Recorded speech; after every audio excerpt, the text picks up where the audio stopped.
இயேசுவில் எனதருமை சகோதர சகோதரிகளே, அகரஞ்சேரி இந்த ஆன்மீக மையத்தை தேடி வருகிற ஆன்மீக தேடலுக்கான நல்ல உள்ளங்களே, இந்த புத்தாண்டு 2026 நாம் இந்த முதல் இந்த ஜெப கூட்டத்தை நாம் இங்கே கூட்டியிருக்கிறோம்.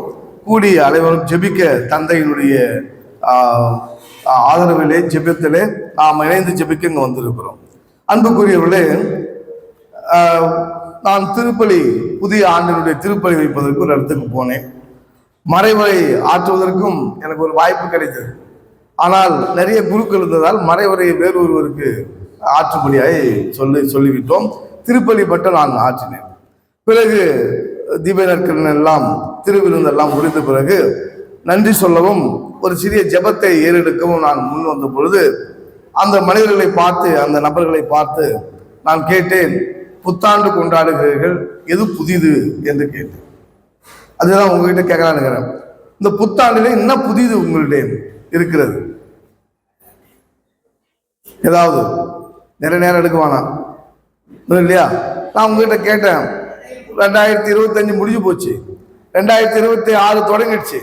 புத்தாண்டு கொண்டாட எல்லாம் நல்லூர் திருப்பதியில் வந்து கூடி கூட்டமா ஜெகஜோதியா லைட்லாம் போட்டு நம்ம மின் விளக்குகள்லாம் போட்டு புத்தாண்டுன்னு கொண்டாடுறோம். யாருக்காவது புதுசா கை உண்டாயிருக்குதா, இல்ல கால் உண்டாயிருக்குதா, இல்ல ஏற்கனவே கல்யாணம் பண்ணவங்க இந்த மனைவி வேண்டாம் புதிய மனைவியை ஏற்படுத்திக்கிட்டீங்களா, இல்ல கணவனை மாத்திக்கிட்டீங்களா, இல்ல குழந்தைங்களை நம்ம குழந்தைங்க சரியில்லை, பக்கத்து வீட்டுல 2 குழந்தைங்க நல்லா இருக்குது, அந்த குழந்தைங்களை வாங்கிட்டு நம்ம குழந்தைங்க கொடுத்துட்டோம் அப்படின்னு ஏதாவது புதுசா மாத்திக்கிட்டீங்களா?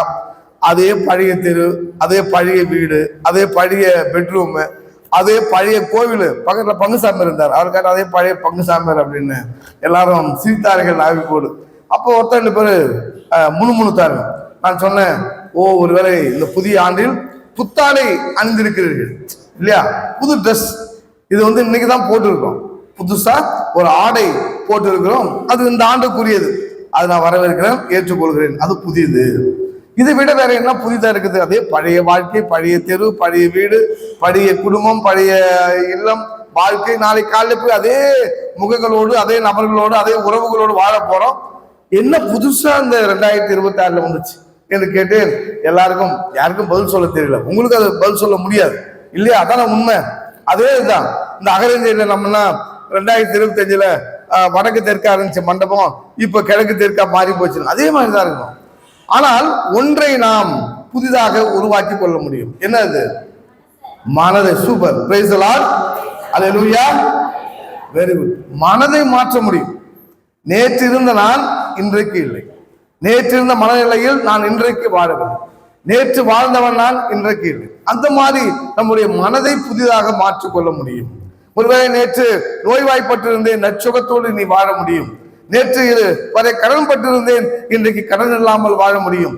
நேற்று வரை பகைமையோடு வாழ்ந்தேன், அனைத்தையும் மன்னித்து விட்டு அன்போடு இன்றைக்கு வாழ முடியும் என்று ஒரு புதிய ஒரு மைல்கல், ஒரு மாற்றம், ஒரு நகர்வுக்கு நம்மால் மாற்றிக்கொள்ள முடியும். அதுதான் புதியது. அழகா அந்த அம்மா சொன்னாங்க, புதிய மனதை நாம் உருவாக்கி கொள்ளணும். கடவுளுடைய விருப்பமும் அதுதான்.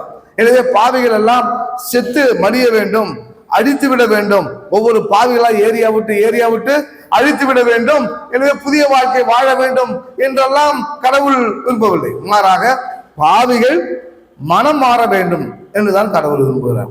அப்படிதான் ஒரு ஃபாதர் நிறைய இப்ப இன்னைக்கு இருக்கிற மாதிரி அந்த சூழ்நிலையில இருந்த போல உடனே ஒரே அந்த பங்குல, அந்த இது கோவில்ல, அந்த ஊர்ல ஒரே பிரச்சனை. கோவிலுக்கு வந்தாலும் ஒரே பேச்சு. இப்ப எல்லாம் என்ன பண்ணுவாங்க, அப்ப செல்போனை நோண்டுறது, செல்போனை வச்சு படம் எடுக்கிறது, வீடியோ எடுக்கிறது, இந்த கலாச்சாரம் அதிகமா நம்முடைய மத்தியிலே உருவாயிடுச்சு. ஓகே, உங்களுடைய ஆர்வம் நல்லதுதான். இதெல்லாம் இல்லாம இருந்த காலத்துல எப்படி நம்ம இந்த ஆன்மீகத்தை அல்லது திருப்பலியை, இந்த கொண்டாட்டத்தை நம்ம மற்றவங்களோட பகிர்ந்தோம்? வாய் வழியை தான் பகிர்ந்தோம். இப்படி ஒரு இடத்துக்கு போனேன், இப்படிப்பட்ட ஒரு திருப்பலியை பார்த்தேன், அருத்தந்தைகிட்ட ஜெபிச்சேன், ஆசீர்வதிச்சாங்க, உப்பு தண்ணி எண்ணெய் மந்திரிச்சுட்டு வந்தேன், என் குடும்பம் நல்லா இருக்குது, நோயிலிருந்து தீமையிலிருந்து என்றெல்லாம் வாய் வழியா தானே பேசிக்கொண்டோம். அப்ப இருந்த ஒரு நம்பிக்கை, அப்ப இருந்த ஒரு விசுவாசம் இன்றைக்கு இல்லை. எல்லாம் வாட்ஸ்அப், யூடியூப் என்றெல்லாம் மாறிவிட்ட பிறகு எல்லாவற்றையும் அதிலே ஒரு நிழல் படம் போல மாறிவிட்டது. அதெல்லாம் இல்லாமல் உண்மையான நிஜத்திற்கான ஒரு தேடல். அந்த சாமியார் அந்த கோவில் அடிக்கடி சொன்னார், இப்பெல்லாம் நீங்க இருக்கக்கூடாது, நீங்க இன்னும் நிறைய மாறணும், உங்க பாவ நிலையிலிருந்து மாறணும், எல்லா அமைப்பினருமே சரியில்லை என்றெல்லாம் அவர் சொல்லிக்கொண்டு குறை சொல்லி கொண்டிருந்தார். அவ்வாறு இருக்கும் பொழுது ஒரு நாள் கோவில்ல இதே மாதிரி பேசிக்கிட்டு வாட்ஸ்அப் எடுத்துக்கிட்டு யூடியூப் எடுத்துக்கிட்டு வீடியோ எடுத்துக்கிட்டு இருந்தாங்க. ரொம்ப கோபமாயிடுச்சு அந்த ஃபாதர். சொன்னார், ஆண்டவரே, அவர் ரொம்ப சொன்னார், நான் ஆணையிட்டேன் என்றால் ஆண்டவர் இங்கேயே சோதோம் குமோரா மாதிரி நெருப்பு பொழிந்து உங்களை இடிப்பார், எனக்கிட்ட அந்த வல்லமை இருக்குது அப்படின்னு சொல்லி பங்குசாமியார் சவால் விட்டுட்டே இருந்தார். பல முறை அன்னைக்கு செய்துட்டார். சொன்னார், இந்த பக்கத்தை பொம்பளைங்க திருந்தா மாதிரி தெரியல, ஆண்டவரே இவங்க வேற ஏதோ சிதிச்சு உட்காந்துக்கிறாங்க, பேசிக்கிட்டே இருக்கிறாங்க, நெருப்பு மழையை பொழியும் அப்படின்னு சொன்னாங்க.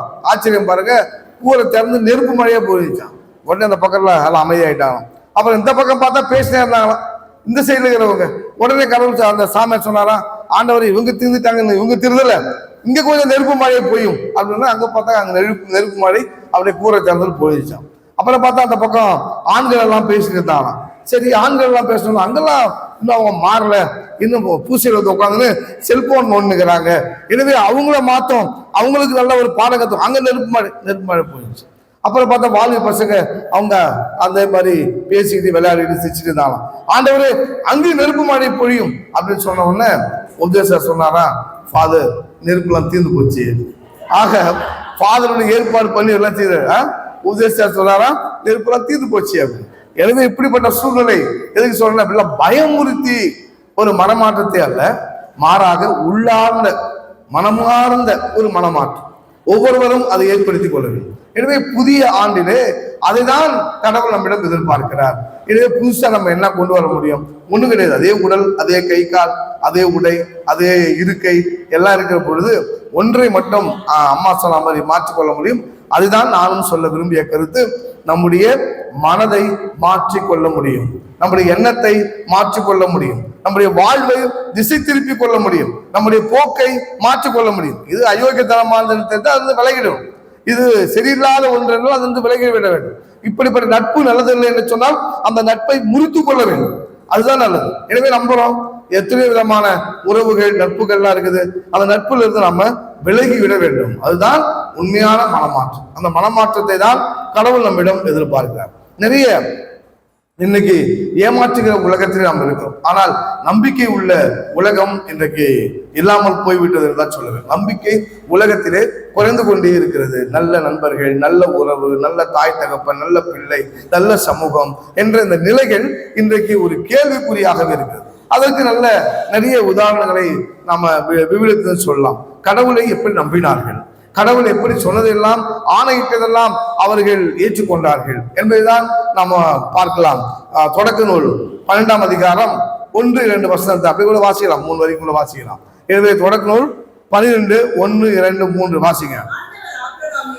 ஆண்டவர் ஆபிரகாமை நோக்கி, உன் நாட்டிலிருந்து, உன் இனத்தவரிடமிருந்து, உன் தந்தை வீட்டிலிருந்து புறப்பட்டு நான் உனக்கு காண்பிக்கும் நாட்டுக்கு செல், நான் உன்னை பெரிய இனமாக. பிரைஸ் தி லார்ட், அல்லேலூயா. ஒரு நம்பிக்கை கொடுக்கிறார் கடவுள். உன்னுடைய ஊரு, பிறந்த மண்ணு, உன்னுடைய வீடு, உன்னுடைய இனம் அனைத்தையும் டோட்டலா விட்டுடு. நான் சொல்ற இடத்துக்கு நீ போ, அங்கே நீ போ, நான் உன்னை பெரிய இனமாக்குவேன். அதுக்கப்புறம் நீங்க வாசித்து பாருங்க, கடவுள் எப்படி எல்லாம் ஆபிரகாமோடு பேசுகிறார், அவர் எந்த ஊருக்கு போக சொல்றார், அதெல்லாம் விட்டுட்டு தான் ஆபிரகாம் போனார். ஒரு நம்பிக்கை. எனவேதான் ஆபிரகாம் நம்பிக்கையின் தந்தை என்று அவர் பெயர் பெற்றார். பிரைஸ் தி லார்ட், அல்லேலூயா. அந்த நம்பிக்கை நமக்கு இருக்க வேண்டும். இந்த புதிய ஆண்டு நமக்கெல்லாம் ஒரு வாழ்வு கொடுக்கும். இந்த புதிய ஆண்டு நம்முடைய வாழ்வை மாற்றும். ஆனால் அந்த புதிய ஆண்டின் தொடக்கத்திலே பல்வேறு விதமான பிரச்சனைகளை நிறைய சமூகம் சந்தித்துதான் இருக்குது. அதெல்லாம் இல்லை என்று சொல்வதற்கு நியூ இயர் அன்னைக்கே நிறைய பிரச்சனைகள், நிறைய சிக்கல்கள் இருக்குதான் செய்யுது. அதனால நம்பிக்கையை நம்ம இழந்து விட முடியுமா? நம்ம வாழ முடியும் என்ற நம்பிக்கையை இல்லாமல் இருக்க முடியுமா? அந்த நம்பிக்கையோடு நம்மால் வாழ முடியும். அதுதான் அன்பு சகோதர சகோதரிகளே நம்முடைய உள்ளத்திலே நாம் பெற்றுக்கொள்ள வேண்டும். அதற்கு முத்தாய்ப்பாக முதல் நம்முடைய விவிலியத்திலே பார்க்கின்ற ஒரு நம்பிக்கையின் தந்தை இந்த ஆபிரகாம். அதே மாதிரிதான் நோவா காலத்துல கூட அந்த பெட்டகத்துக்குள்ள எல்லாம் போங்க, புதிய உலகத்தை கடவுள் படைத்தார். ஏன்னா பழைய உலகம், அவர் படைத்த முதல் உலகம் எப்படி ஆகி போச்சு? பாவமாயி போச்சு. தீமையாய் போச்சு, பாவத்தினுடைய எல்லைக்கு உச்சத்துக்கு போனாங்க. எனவே அதை மீட்டெடுக்க அவர் ஒரு நோவாவின் பேழைக்குள்ளே, நோவாவும் அவரை சார்ந்தவர்களும் தவிர, அவர் சொன்ன கட்டளையிட்ட உயிரினங்களை தவிர மீது அனைத்தையும் ஆண்டவர் அழித்து ஒரு புதிய உலகை படைத்தார் என்றுதான் இறையியல் சொல்லுகிறது. அந்த அடிப்படையிலே கடவுள் அங்கே ஒரு புதியதை கொடுத்தார். எனவே கடவுள் இதெல்லாம் செய்ய வல்லவர், எல்லாவற்றையும் செய்ய வல்லவர். ஆனால் அந்த பெருவெள்ளத்திற்கு பிறகு 40 இரவு பகல் அந்த வெள்ள பெருக்குக்கு பிறகு, அந்த மாபெரும் நீர்நாளான அழிவுக்கு பிறகு கடவுள் மனமாறுறார், உடன்படிக்கை செய்கிறார். இனிமேல் இப்படிப்பட்ட நீரினால் வெள்ளத்தினால் இந்த உலகை அழிப்பதில்லை என்று ஆண்டவர் தீர்மானித்து உடன்படிக்கை செய்கிறார். Praise the lord. அல்லேலூயா. பாருங்க, கடவுள் ஒரு தண்டனை கொடுத்தாலும் அந்த தண்டனை குறித்து எவ்வளவு மனம் வருதுகிறார் பாருங்க. சில வேலை நம்ம பிள்ளை கூட என்ன பண்ணுவோம், தவறு செய்து சூடு வச்சிருவாங்க அம்மா, அல்லது திட்டிடுவாங்க, அடிச்சிடுவாங்க. அந்த பிள்ளை போய் கோவிச்சுட்டு உட்காந்துருந்துச்சுனாக்கா அவன் காப்பி குடிக்க மாட்டான், சாப்பிட மாட்டான். அந்த குழந்தை அந்த பாப்பா எதுவுமே சாப்பிடாது, அமைதியாக உட்காந்து இருக்கும். ஏன்? அம்மா என்னை திட்டாங்க. இல்லை அழ செய்யும் அந்த குழந்தை, சின்ன குழந்தை தான் கண்ணீர் விட்டு அழும்.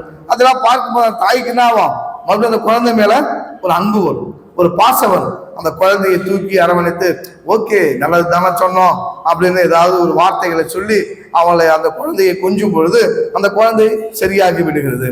இதுதான் நம்முடைய கடவுளுடைய பார்வையிலும் பார்க்கணும். கடவுள் இப்படிப்பட்ட மாபெரும் ஒரு அழிவை கொடுத்தாலும் அந்த அழிவுக்கு பிறகு இந்த அழிவு தேவையில்லை, இப்படியெல்லாம் மக்கள் அழிவதை கடவுளால் பார்த்து கொள்வது முடிவதில்லை.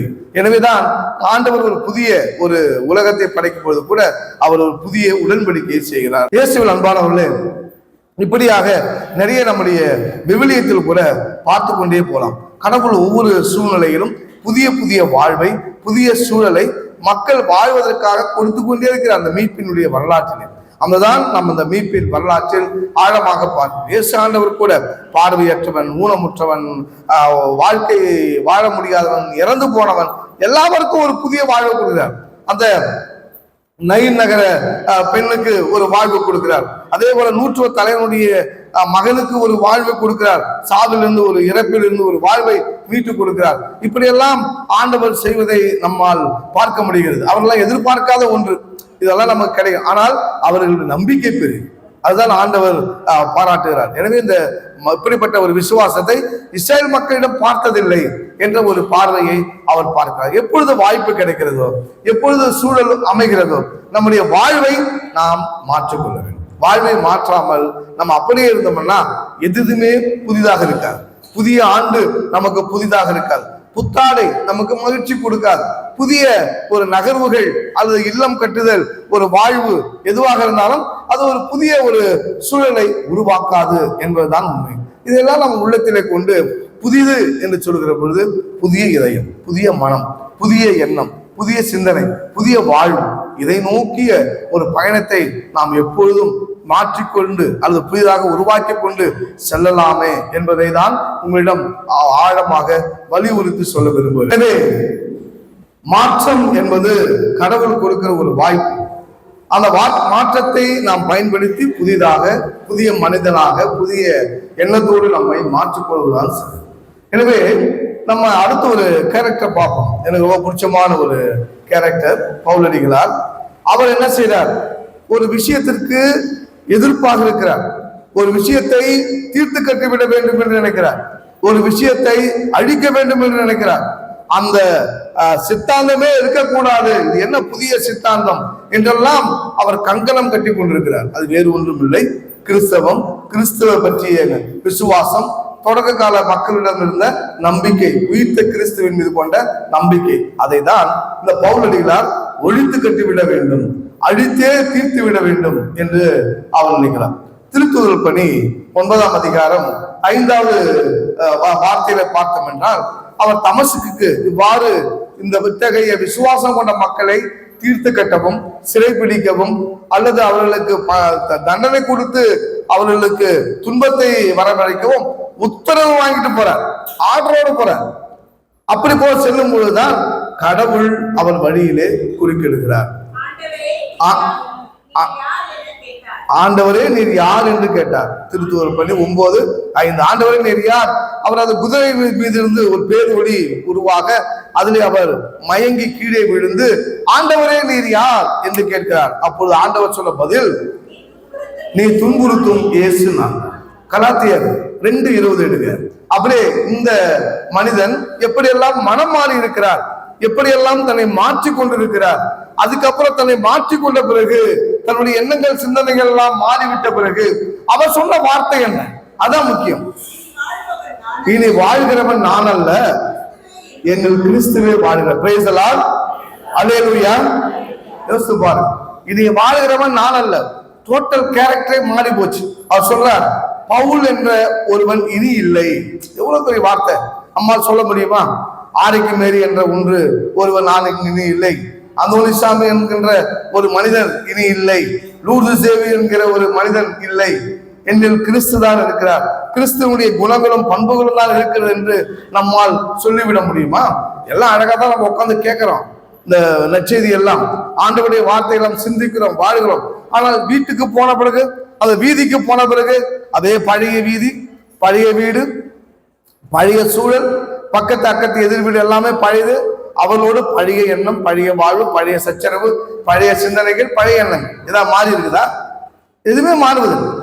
இங்க இருக்கும்போது அதே புனிதர்களை போல நாம் இருக்கிறோம். ஆனா வெளியே போனவுட அதே சிந்தனை, அதே காழ்ப்புணர்வு, அதே பழி வாங்குகிற எண்ணங்கள், அதே ஒருவருக்கு உதவ முடியாத, அவர்கள் யார் கெட்டு போவார்கள் என்று சந்தோஷப்படுகிற ஒரு மனநிலை. இதான் யோசிப்பார். இதுல என்ன மாற்றம் இருக்கிறது? புதிய ஆண்டிலே என்னவற்றை நீங்கள் புதிதாக கொண்டு வந்து விட்டீர்கள்? எதுவுமே கிடையாது. ஆனா பவுலால் சொல்ல முடியுது பாத்தீங்களா? இந்த கூட்டத்தையும், இந்த விசுவாசத்தையும், இந்த நம்பிக்கையையும், கிறிஸ்துவனுடைய சிந்தனையையும், கிறிஸ்துவை பற்றி பேசினாலே அவர்களை கைது செய்து துன்புறுத்துவோம் சென்ற இந்த பவுலடிகளார் கடைசியிலே அந்த கிறிஸ்துவுக்காக தன்னையே முழுமையாக அர்ப்பணித்துக் கொள்கிற ஒரு உன்னத மனிதராக அவர் வாழ்கிறார். வாழ்கிறவன் இனி நான் அல்ல, என்னுள் கிறிஸ்துவே வாழ்கிறார். ஒரு அழகான ஒரு வரிகள். அதுதான் நம்ம இங்கே ஆழமாய் புரிந்து கொள்ள வேண்டும். எனவே அவர் இன்னும் சொல்வார், நான் பெற்றுக்கொண்ட செல்வத்தில் சிறந்தது ஒப்பற்றது இந்த கிறிஸ்துவை பற்றிய உண்மையே, கிறிஸ்துவை பற்றிய செய்தியே, அவரை பற்றிய ஆசீர்வாதமே. இதெல்லாம் குப்பை. பழைய வார்த்தை அழகா இருக்கும், குப்பை என்று. இப்போ வீணுன்னு போட்டிருப்பாங்க, பழைய வார்த்தை அழகா குப்பை. குப்பை. மற்ற நீ எது வைத்திருந்தாலும், அது உன்னுடைய பணமாக, கோபுரமான வீடாக எது இருந்தாலும் அதெல்லாம் குப்பைகள். யோசிச்சு பாருங்க, நிறைய பேர் அதில் தான் நம்ம ஏமாந்து போகிறோம். பணம் பணம் பணம். அந்த பணத்தில் என்ன இருக்குது? பணத்தை வைத்து எல்லாமே ஏமாந்து போனாங்க. அதனால பணத்தை யார் அது ஒரு பொருட்டாக கருதாதவர்கள், அவர்கள் நன்றாக தான் இருக்கிறார்கள், உடல்நலத்தோடு தான் இருக்கிறார்கள், கடவுளுடைய ஆசீர்வாதத்தோடு தான் இருக்கிறார்கள். பணம் நிறைய வைத்திருக்கும் பொழுது மனம் கெட்டு போகிறது, மனம் உடைந்து போகிறது, மன வலி உண்டாகிறது. அப்புறம் சமூக ரீதியான, மன ரீதியான நோய்கள் உண்டாகி உடல் ரீதியான நோய்க்கு உட்பட்டு அவர்கள் நோய்வாய்ப்பட்டு அழிந்து போகிறார். நிறைய பேர் பாருங்க, அந்த பணத்தை அதிகமாய் வைத்திருப்பது, பணத்தின் மீது பற்று வைத்திருப்பது, இதுதான் அந்த நோய்களுக்கான ஒரு காரணமாகவும் இருக்க வாய்ப்பு இருக்கிறது. இயேசுவில் எனது அருமை சகோதர சகோதரிகளே, இத்தகைய நிலையில் இந்த பவுலடிகளாருடைய இந்த புதிய வாழ்வு, புதிய மாற்றம், தன்னுடைய வாழ்வை கடவுள் இப்படியெல்லாம் செய்கிறார் என்று அவர் தன்னை கடவுளுக்கு அர்ப்பணித்தது நன்மை. அதுதான் ஒரு மனமாற்றம். நம்முடைய உள்ளத்திலும் அத்தகைய ஒரு மனமாற்றம் இருக்க வேண்டும். இல்லை என்றால் எல்லாமே வீண். அதனால அவர் சொல்றார், சாகவும் துணிகிறார். நான் இப்போ செத்து உடனே நான் கடவுளை பார்க்கணும், ஆண்டவரை பார்க்கணும் ஆசைப்படுறார் ஒரு பக்கம். இன்னொரு பக்கம் சரி வாழ்ந்தா ஒரு ஆதாயம் எதுனாக்கா, இந்த நற்செய்தி உங்களுக்கு அறிவிக்கலாம் என்ற ஒரு ஆதாயம். வாசிங்க, பிலிப்பியர் திருமுகம் 1:23-4 வாசிங்க. இந்த இரண்டுக்கும் இடையே, அதுக்கு முன்னாடி வாசிங்க. அப்ப ரெண்டுக்கு இடையே முன்னாடி வாசிங்க. இன்னும் நான் தொடர்ந்து வாழ்ந்தால் பயனுள்ள பணியை செய்ய முடியும். எனவே எதை தேர்ந்து கொள்வது? அதற்கு முன்ன வசனம் வாசிங்க. ஏனெனில் நான் வாழ்ந்தால் அது கிறிஸ்துவுக்காக, நான் இறந்தால் அது எனக்கு ஆதாயம். அந்த இறப்பு எனக்கு ஆதாயம். ஏன்னாக்கா உடனே நான் கடவுளை பார்க்கலாம், இறந்து இன்னைக்கே நான் கடவுளை பார்க்கலாம் என்று அது எனக்கு ஆதாயமாக மாறுகிறது. இந்த இரண்டுக்கும் இடையே ஆன ஒரு மன போராட்டம், இது இரண்டுக்கும் இடையேமான ஒரு மன உளைச்சல் எனக்கு இருக்கிறது. இருந்தாலும் கடவுளின் நற்செய்தியை அறிவிக்க ஒரு வாய்ப்பு என்பதால் வாழ்வதை அவரை தேர்ந்து கொண்டு வாழ்கிறார். எனவே கடவுள் என்றைக்கு அழைக்கிறாரோ அந்த அழைப்பை அவர் ஏற்றுக்கொள்ள தயாராகவும் துணிவோடும் இருக்கிறார். எனவேதான் சீரிய ஓட்டத்தை நான் முடித்துக் கொண்டு கடவுள் தரும் பரிசுக்காக காத்திருக்கிறேன் என்று சொல்லி அந்த இறப்பை எதிர்நோக்கி கொண்டே இருந்தார். இன்னொன்னு, இப்படிப்பட்ட இவர்களுக்கு கொடுமையான அந்த காலத்திலே, வேதகலாபனை காலத்திலே கொடுமையான ஒரு மரணம் தான் கிட்டியது. இதுதான் அமைந்தது. எனவே சீடர்கள் கூட அந்த ராயப்பரை ஆண்டவர் அழைத்த பொழுது ஏதோ ஒன்று இருக்கிறது என்று தன்னுடைய பொருள், தன்னுடைய மூலதனம், படகு, வலை அனைத்தையும் அந்த கடற்கரையில அப்படியே போட்டுட்டு அதை எவன் எடுத்துட்டு போனா நமக்கு என்ன, யாரு பயன்படுத்திக்கிட்டா நமக்கு என்ன, யோசிப்பா. நம்ம என்ன பண்ணுவோம், இதை கொண்டு போய் கொண்டாட்ட பிள்ளைகிட்ட பத்திரமா சேர்த்துட்டு, பிள்ளைகிட்ட வாரிசுகிட்ட சேர்த்துட்டு அவங்க சந்தோஷமா வாட்டன்னு சொல்லி போயிருப்போம். எதையுமே செய்யலைங்க. அப்படியே இயேசு அழைத்தார், ராயப்பா மீன் பிடிக்கிற உன்னை மனிதனாக பிடிக்கிறவனாக மாற்றுவேன் என்று சொன்னவுடன் இந்த மனிதனிடத்தில், இந்த தெய்வீக மனிதனிடத்தில் ஏதோ இருக்கிறது என்று சொல்லி அப்படியே தன்னை மாற்றி கொண்டு போகிறார். அப்படியே போனவர் தான். அப்புறம் இடையிலே கேட்டார், ஆண்டவர் நாங்கள் உங்களோட இருக்கிறோம், எங்களுக்கு என்ன கிடைக்கும்? அது மனிதனுடைய ஒரு இயல்பு குணங்கள். எல்லாவற்றையும் விட்டுட்டு வந்தோமே, எங்களுக்கு ஏதாவது கிடைக்குமா அப்படின்ற ஆதங்கம் எல்லாம் இருந்தது. அதுக்குதான் கடைசியா யோவான் நற்செய்தி லாஸ்ட் அதிகாரத்துல கடைசி பக்கத்துல பாருங்க சொல்ற, ராயப்பரை சோதிக்கிற பொழுது மீண்டும் கடற்கரையில் அந்த மீன்களை பிடிக்கிற அதே நிகழ்வுகளை சோதிக்கிற பொழுது சொல்றார், ராயப்பா நீ இவ்வளவு நாள் எப்படி எப்படியோ இருந்த, ஆனா இனிமேலு உன் விருப்பப்படி வாழ முடியாது, என் ஆடுகளை மேய், நீ என்னை அன்பு செய்யறான்னு 3 முறை கேட்டுட்டு பிறகு அவர் சொல்றார், இவ்வளவு நாள் பற்றி கவலை இல்லை, ஆனால் இனி நீ உன் கைகளை விரித்து கொடுக்க வேண்டியது இருக்கும். அவருடைய இறப்பை பற்றி கூட ஆண்டவர் அங்க தெளிவாக சொல்லுங்க. ஆக கைகளை விரித்து கொடுக்க வேண்டியிருக்கும். நீ விருப்பம் இல்லாததை நீ அடைய வேண்டியிருக்கும், நீ அதை அனுபவிக்க வேண்டியிருக்கும். அதுதான் அங்க நடந்தது. ராயப்பருக்கு கடைசியில சிலுவை மரணம் தான் கிடைக்கும். இயேசுவை போல அவரையும் சிலுவையில் இருந்தார். அங்கதான் ஒரு சின்ன ட்விஸ்ட். ராயப்பர் சொல்றார், என்னை என்னுடைய ஆண்டவரை மாறி சிலுவையில் அறைய வேண்டாம், தலைக்கீழே அறைங்க, அதுக்கு எனக்கு தகுதி. அவரை மாதிரி சிலுவையில் அறைய பாத்தீங்கன்னா எவ்வளவு ஒரு உச்சத்துக்கு போறாரு பாருங்க அந்த சீடர், அந்த ஆண்டவருடைய நம்பியவர், ஆண்டவரால் தன் வாழ்வை மாற்றிக்கொண்டவர். பிரைஸ் தி லார்ட், அல்லேலூயா. அதுதான் முக்கியம். பெற்றோரை பார்க்கிறவர்கள், நல்ல துறவிகளை பார்க்கிறவர்கள், ஆன்மீக வழிகாட்டிகளை பார்க்கிறவர்கள், நல்ல மனிதர்களை அக்கம் பக்கம் பார்க்கிறவர்கள், இப்படி வாழ்க்கையை மாற்றிக்கொண்டு கற்றுக்கொண்டு வாழ்வினுடைய நன்மையின் உச்சத்திற்கு போகிறது. அதுதான் கடவுள் விரும்புகிறார், அதான் ஆண்டவருடைய விருப்பம். இல்லை என்றால் நம்ம விழுந்து கொண்டேதான் இருக்கும், அழிந்து கொண்டேதான் இருக்கும். நம்முடைய வாழ்க்கை ஒன்றும் புதிதாக அங்க மாற்றம் காண்பதற்கு வாய்ப்பே இல்லை என்றுதான் நாம் சொல்லுவோம். எனவே புதுசாக புதிய வருஷத்துல நம்ம சொன்ன மாதிரி எதையும் புதிதாக செய்ய போது கொடுத்துகின்ற அந்த புத்தாடை தவிர, ஆனால் நம்முடைய இதயத்தை புதிதாக மாற்றிக்கொண்டு வாழ்வோம் என்றால் எல்லாமே புதியது. புதிய வானம், புதிய பூமி, எல்லாவற்றையும் நம்மால் பார்க்க முடியும். புதிய வாழ்வை நம்மால் பார்க்க முடியும். கடவுள் படைத்தது கூட ஆதாம் ஏவாள் என்ன சொன்னார், இந்த உலகை பூமியை பழுகி பெருகி நிரப்புங்கள் என்று சொன்னார்.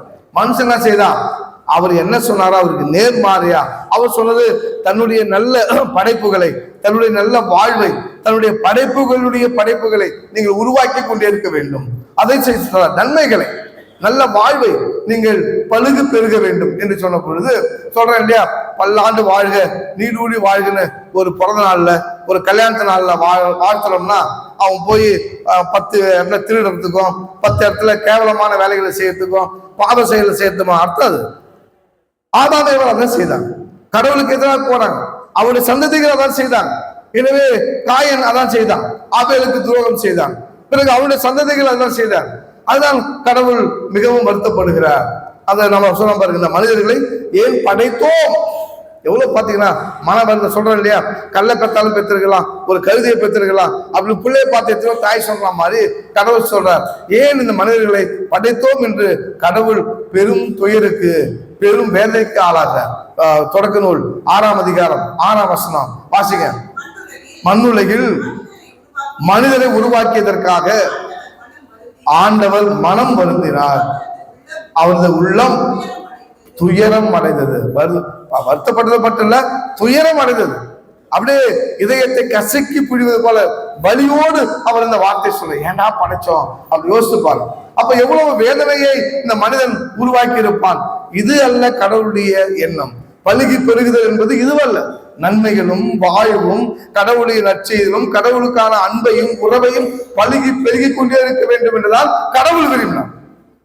ஆனால் மனிதன் பாவத்தை பழுகி பாவத்திற்கு அடிமையாகி போனான். பிரியமான சகோதர சகோதரிகளே, நாம் எதைதான் ஆழமாய் புரிந்து உணர்ந்து கொள்ள வேண்டும். ஆக மனிதன் நன்மையை காட்டிலும் தீமையை அவன் பழுகி பெறுகிறான். இவைதான் சோதோம் குமரா பிரச்சனை, நோவா காலத்தில் அழிவு, இதெல்லாம் கடவுள் போட்ட ஒரு பிரேக். இடையிடையும் மனிதனுக்கு காட்டிய சில அடையாளங்கள். அப்போது அவன் திருந்தவில்லை, அவன் மாறவே இல்லை. கொஞ்ச நாளைக்கு இருப்பாங்க, மறுபடியும் அடுத்த சந்ததி போயிடும். நீங்க யோசிச்சு பாருங்க, இப்ப வருங்காலம் இந்த காலத்துல இந்த சந்ததியுடைய வாழ்க்கை எப்படி இருக்குது? ஆண்டனியை கேளுங்க, ஆரோக்கியத்தை கேளுங்க, தம்பிய அவன் ஸ்கூல்ல எப்படி இருக்கிறான், ரொம்ப கஷ்டம். இந்த குழந்தைகளை கேளுங்க, இன்னும் அவங்க அந்த ஸ்டேஜுக்கு வரல. ரொம்ப கடினமான ஒரு சூழ்நிலையில் இந்த பிள்ளைகள் பள்ளிக்கு போகிறார்கள், வருகிறார்கள். நல்ல ஒரு சூழ்நிலையே இல்லை. நம்முடைய அடுத்த 2 தலைமுறை போய்விட்டது. இதெல்லாம் அழிந்து அடுத்த தலைமுறை தான் திருந்தி வர வேண்டும். இதெல்லாம் வாய்ப்பே இல்லை. இது யதார்த்தம். நிறைய நான் ஒரு அனுபவத்தை சொல்லுவேன். இந்த காலத்தில் இருக்கிற பிள்ளைகள் மிகவும், நீங்க நினைக்கிறீங்க பிள்ளைங்க ஸ்கூல் பேக் மாட்டி ஸ்கூலுக்கு போகுது, நல்லாவே ஒழுக்கமோ நல்ல சிறந்த வாழ்வோ பண்புகளோ அந்த பிள்ளைகளிடம் இல்லை என்பதுதான் மிக வருத்தத்திற்குரிய விஷயம். இதுதான் கடவுள் அருவருக்கிறார்.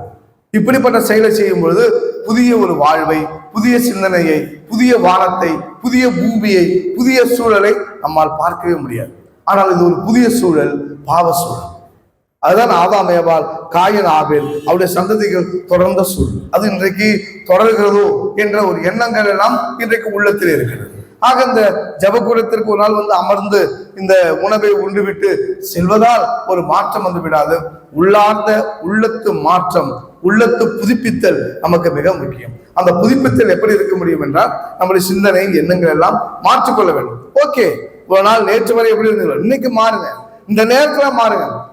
25வது ஆண்டுல எப்படி இருந்தீங்களோ 26வது ஆண்டுல மனம் மாறுங்கள். நல்ல எண்ணங்களை உள்வாங்கிக் கொள்ளுங்கள். தவறுகளும் தீமைகளுக்கும் சூழலோ அதற்கான வாழ்வோ யதார்த்தமோ இருக்கிறது. ஆனால் அதிலே நம்ம விழுந்து கிடக்க வேண்டும் என்றால் அதில் நாம் மீண்டு வெளியே வர வேண்டும், அதை ஒழித்து விட வேண்டும். சில வேளைகளை சாத்தான் நம்மை பற்றி கொள்ளும், அதை நாம் அறிந்து கொண்டு அந்த சாத்தானை விட்டு விலக வேண்டும். அதுதான் நம்முடைய எண்ணங்கள். சாத்தான் என்று சொல்லும் போது கொம்பு வச்சுக்கிட்டு ரெக்க வச்சுக்கிட்டு பாபா மாதிரி கொக்கிலாம் வச்சுக்கிட்டு வராது சாத்தான். எது வந்தாலும், எது நாம் அதிகமாக விரும்புகிறோமோ, எதை அதிகமாக நேசிக்கிறோமோ, எது மீது அதிகமாக பற்று வைக்கிறோமோ அதுதான் சாத்தான். ஒரு முறை அந்த தீமையை, அல்லது பணமாக இருக்கலாம், பொருளாக இருக்கலாம், எதுவாக இருக்கலாம், அது பேர் நம்ம எப்பொழுது ஆசை பற்றுதலை நாம் உருவாக்கி கொள்கிறோமோ அப்பொழுது அந்த சாத்தான் நம்மை சோதிக்கிறது, நம்மை விடாது பற்று கொண்டு துரத்துகிறது என்பதைதான் நாம் ஆழமாக புரிந்து கொள்ள வேண்டும். இந்த புதிய ஆண்டிலே, இந்த புதிய அகரஞ்சேரி இடத்தில் நாம் அனைவரும் ஒன்று கூடி ஜெபிக்கிறது வேலையிலே இங்கே நல்ல சிந்தனைகளும் நல்ல எண்ணங்களும் ஆண்டவருடைய ஆசீர்வாதங்களும் தொடர்ந்து பெருகிக் கொண்டே இருக்க வேண்டும். நம்ம எல்லாம் வருவது ஒரு வாழ்வை தேடி, ஒரு நிம்மதியை தேடி, ஒரு மகிழ்ச்சியை தேடி, அமைதியை தேடி. அந்த அமைதி, அந்த நிம்மதி, அந்த மகிழ்ச்சி இந்த புதிய ஆண்டிலே இறைவன் நமக்கு தருவதாக ஆண்டவர் ஆசீர்வதிக்கிற வேலையிலே அதை பெற்றுக்கொள்ள உள்ளத்து தயாரிப்பை நாம் மேற்கொள்ள வேண்டும். ஒரு பொருள் நமக்கு நம்ம வைக்கணும் வீட்டுலனாக்கா, அந்த பொருளை வைக்கிறதுக்கு நம்ம என்ன பண்ணுவோம், இடம் ஏற்பாடு பண்ணுவோம், அந்த சுவரை ஏற்பாடு பண்ணும். ஒரு டிவி வைக்கிற எந்த சுவத்துல டிவி வைக்கிறது, ஒரு ஃப்ரிட்ஜ் வாங்கினா எந்த இடத்துல ஃப்ரிட்ஜை வைக்கிறது, வாஷிங் மிஷின் வாங்கினா எந்த இடத்துல, அதுக்கு இடம் வேணும். அதே மாதிரி உங்க இடத்தையெல்லாம், உங்கள் இதயத்தையெல்லாம் ஃபுல்லா நீங்க உலக விஷயங்களில் நிரப்பி வைத்து விட்டு ஆண்டவரே ஆண்டவரே உள்ளத்திலே வாங்கினா எங்க வருவார், உள்ளத்துல ஆண்டவர் எட்டி பார்த்துட்டு இடம் வேணும் போயிடுவார். எனவே ஆண்டவருக்கான இடத்தை உங்கள் உள்ளத்திலே நீங்கள் ஒதுக்கி வையுங்கள், அதற்காக நீங்க தருங்கள். உங்கள் உள்ளத்தை தூய்மையாக்குங்கள், வெறுமையாக்குங்கள். அதில் இருக்கிற தீமைகளை, பாவங்களை எல்லாம் கழுவிக் கொள்ளுங்கள். எத்தனையோ வாய்ப்பு இருக்கு. பாவ சங்கத்துல மட்டும் இல்ல, அரசியல்களை செய்யலாம், தர்ம செயல்களை செய்யலாம், ஒருவருக்கு உதவி செய்து கொள்ளலாம், நம்முடைய பண்புகளை, எண்ணங்களை மாற்றிக்கொள்ளலாம்.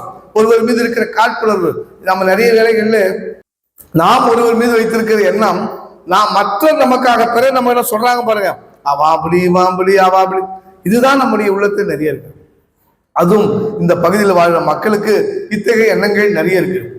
நல்லா இருக்கிறீங்க, தனிப்பட்ட குடும்பமாக சிறப்பாக வாழ்கிறீர்கள், நல்ல பண்போடு இருக்கிறீர்கள், பாசத்தோடு இருக்கிறீர்கள்.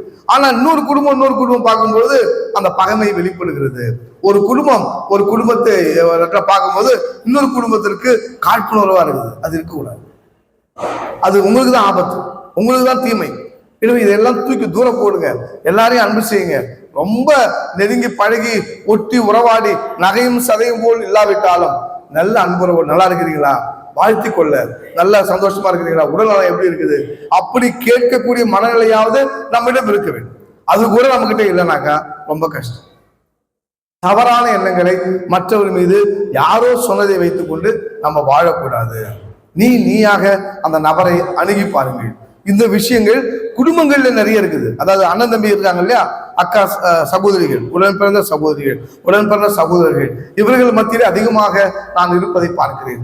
இப்பொழுதெல்லாம் ஒற்றுமை இல்லை. குடும்பம் 5 பிள்ளைன்னா 5 பிள்ளைகளும் ஒன்றாய் இருப்பதில்லை, பிரிந்து போயிருக்கிறீங்க. இதெல்லாம் மாற்றி ஒரே குடும்பம். முதல்ல எல்லாரும் நம்மெல்லாம் கத்தோலிக்க கிறிஸ்தவர்கள், நம்மெல்லாம் அகரஞ்சேரிக்கு வர்றவங்க, அது ஒரு படம் இருக்கட்டும். ஆனா நம்ம குடும்பத்துல நம்ம எப்படி இருக்கிறோம்? நம்ம சகோதரனை சகோதரி மன்னிக்க நம்மால் முடிகிறதா? ஏற்றுக்கொள்ள நம்மால் முடிகிறதா? அன்பு செய்ய நமக்கு முடிகிறதா? அத்தகைய இதயம் நம்மிடம் இருக்கிறதா? அதுதான் கடவுள் விரும்புகிறார். இப்படிப்பட்ட ஒரு நல்ல இதயத்தை நாம் கொண்டிருந்தோம் என்று சொன்னால் கடவுள் எல்லாவற்றையும் செய்வார். எனவேதான் நீங்கள் மற்றவர் உங்களுக்கு என்ன செய்ய வேண்டும் என்று நீங்கள் விரும்புகிறீர்களோ அதை நீங்கள் மற்றவர்களுக்கு செய்கிறீர்கள். அந்த அம்மா எனக்கு இதை செய்யணும், இந்த சகோதரனுக்கு இதை செய்யணும் நான் விரும்புறேன் இல்லையா, அதை அந்த அம்மாவுக்கும் அந்த சகோதரனுக்கும் நான் செய்ய கடமைப்பட்டிருக்கிறேன். அதை தான் ஆண்டவர் பண்ணிக்கிறார். எனவே நீங்க செய்யுங்க. ஒரு விருப்பம் உள்ளத்துல இருக்குது இல்லையா, இவங்க இப்படி விஷ் பண்ணணும், இவங்க இப்படி நடந்து கொள்ள வேண்டும், இப்படி இவர்கள் பழக வேண்டும் என்று நீங்கள் நினைக்கின்ற இந்த விஷயங்களை நீங்கள் அப்படி அன்போடு பழகி அன்போடு உறவு நிலையில் இருந்து அவர்களுக்கான எல்லா தேவைகளிலும் உதவிகளிலும் இருந்து செயல்பட்டு நல்ல ஒரு கிறிஸ்துவ வாழ்வை வாழ்வதற்காக தான் ஆண்டவர் அழைக்கிறார். இல்லை என்று சொன்னால் எத்தனை ஆண்டுகள் வந்தாலும் நாம் இப்படிதான் இருக்கும் ஒழிய எந்த மாற்றமும் நம்மிடம் வராது. எனவே ஆண்டுகள் வேண்டுமென்றால் புதிய ஆண்டுகள் உருவாகி கொண்டே இருக்கலாம், புதிய ஆண்டுகள் மாதங்கள் போய்கொண்டே இருக்கலாம். ஆனால் புதிய மனம் இல்லை என்று சொன்னால், மாறுகிற மனம் இல்லை என்று சொன்னால் நம்முடைய வாழ்வு தண்ணியில போட்ட கல்லு மாதிரி அப்படிதான் இருக்கும். எந்த மாற்றமும் இருக்காது. கல்லை தண்ணியில போட்டு 2 மாசம் எடுத்து பார்த்தாலும் கல்லாதான் இருக்கும். அது உள்ளெல்லாம் ஊறி இருக்காது, பஞ்சா உடைக்க முடியாது. பாறையாதான் இருக்கும். மேல வேணா பாச பிடிச்சி போயிடலாம். அதே மாதிரிதான் நம்முடைய வாழ்க்கையிலும் நம்ம இப்படிப்பட்ட பழைய சூழல்களையும் காழ்ப்புணர்வு எண்ணங்களையும் உள்ளத்தை கொண்டிருந்தோம்னா அந்த காழ்ப்புணர்வும் பழிவாங்குற எண்ணமும் தீமையும் அக்கிரமமும் பாச பிடிச்சி கிடக்கலாம். மற்றபடி அது மாறுவதற்கு வாய்ப்பே இல்லை என்றால் என்ன மாற்றம்? எதுவுமே நடக்காது, நல்லதே நடக்காது. எனவே உங்கள் இதயத்தை மாற்றுங்கள், தூய்மையாக்குங்கள். ஆண்டவருடைய ஆசீர்வாதமோ ஆண்டவருடைய பிரசனமோ அதற்குள் வருவதற்கு உங்கள் இதயத்தை நீங்கள் தூய்மையாக்க வேண்டும். பவுல் மாறியது போல, அபிரகாம் எல்லாவற்றையும் விட்டு சென்றது போல நிறைய எல்லாத்தையும் சொல்லலாம். நிறைய கேரக்டர் இப்படி இருக்குது.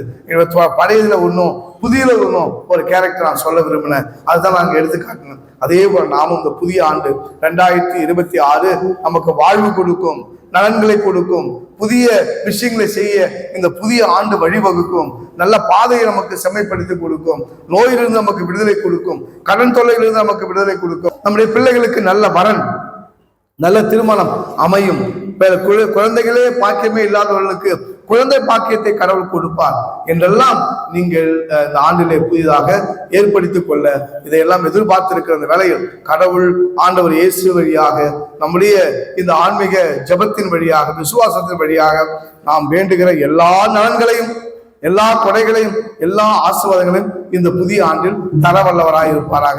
அதை பெற நாம் நம்மை தகுதி உள்ளவர்களாக மாற்றிக் கொள்வோமாக. Price the lord. அல்லேலூயா. இயேசுவில் அன்பான சகோதர சகோதரிகளே, இந்த எண்ணத்தை உள்ளத்தில் கொண்டு நாம் தொடர்ந்து வேண்டுவோம், ஜெபிப்போம். இந்த புதிய ஆண்டு 2026 நிறைய சொல்லியிருக்கிறாங்க. இந்த ஆண்டு வருவதற்கு முன்பாகவே என்னுடைய ஜெபம் கூட தொடர்கிறது தான். எதையும் மாற்ற வல்லவர் கடவுள், காலத்தை கடந்தவர் கடவுள், கால யுகங்களை கடந்தவர் கடவுள். எனவே கடவுளால் எல்லாம் முடியும். நம்மால் ஒரு வேலை முடியாமல் இருக்கலாம். நமக்கு வருகிற தீமையை கூட கடவுள் இல்லாமல் செய்ய வல்லவர். அப்படிப்பட்ட வல்ல கடவுளிடம் நாம் ஜெபிப்போம். நிறைய கணிச்சு சொன்னாங்க, அப்படி இருக்கலாம், இப்படி இருக்கலாம், 2026 நிறைய அழிவுகள் இருக்கலாம், தீமைகள் இருக்கலாம். இப்படியெல்லாம் அவங்க ஜோதிடம் போல ஆளுடம் கணித்து சொன்னவர்கள் எத்தனையோ பேர். ஆனால் இத்தனை பேர் இத்தனை ஆளுடங்கள் கழித்த சொன்னாலும் கடவுள் எல்லாவற்றையும் மாற்றி நாம் நலமோடு வாழ்வதற்கு ஆசீர்வதித்து நம்மை வழிநடத்த வல்லவர் என்பதை மட்டும், இந்த நம்பிக்கையை மட்டும் நீங்கள் கைவிடாதீர்கள். எப்படி ஆபிரகாம் எங்கு அவர் அனுப்பினாரோ அந்த இடத்திற்கு கடவுள் என்னோடு இருக்கிறார் என்ற நம்பிக்கையோடு போனாரோ, அதே நம்பிக்கையில் ஆண்டவர் மீது, கடவுள் மீது நம்பிக்கை வைத்தவர்களாக நாம் இந்த புதிய ஆண்டை தொடர்ந்து நகர்ந்து செல்வோம். ஒவ்வொரு மாதமும், ஒவ்வொரு நாளும், ஒவ்வொரு நாழிகையும் கடவுளால் ஆஸ்வதிக்கப்பட்டு நீங்கள் போகும்போதும் வரும்போதும் இப்பொழுதும் எப்பொழுதும் ஆண்டவர் உங்களோடு இருந்து உங்களுக்கு தேவையான எல்லா நலன்களையும், கொடைகளையும், உடல் உள்ள ஆன்மீக நலத்தையும் தொடர்ந்து நீங்கள் இந்த இடத்தில் வந்து ஜெபிக்கக்கூடிய தூய உயர்ந்த மனநிலையும் தந்து, தந்தையினுடைய ஜெபத்திலும் அவருடைய ஆசீர்வாதத்திலும் நாம் நலமோடு வளமோடு வாழ இந்த 2026 இறைவன் நிறைவாக ஆசீர்வதிக்க வேண்டி ஜெபிப்போம். இறைவன் நம்ம எல்லா நலன்களையும் நம்ம புதிய உள்ளத்தில் புதிய ஊற்றான அன்பு, நீதி, இரக்கம், விட்டு கொடுத்தல், சகித்து கொள்ளுதல், அன்பு, இப்படிப்பட்ட பண்புகளால் நிரப்பி நம்முடைய வாழ்வை பலப்படுத்துவாராக. ஆண்டவர் நம்மோடு என்று விழுந்து ஆசீர்வதிப்பாராக. ஆமென். Praise the Lord.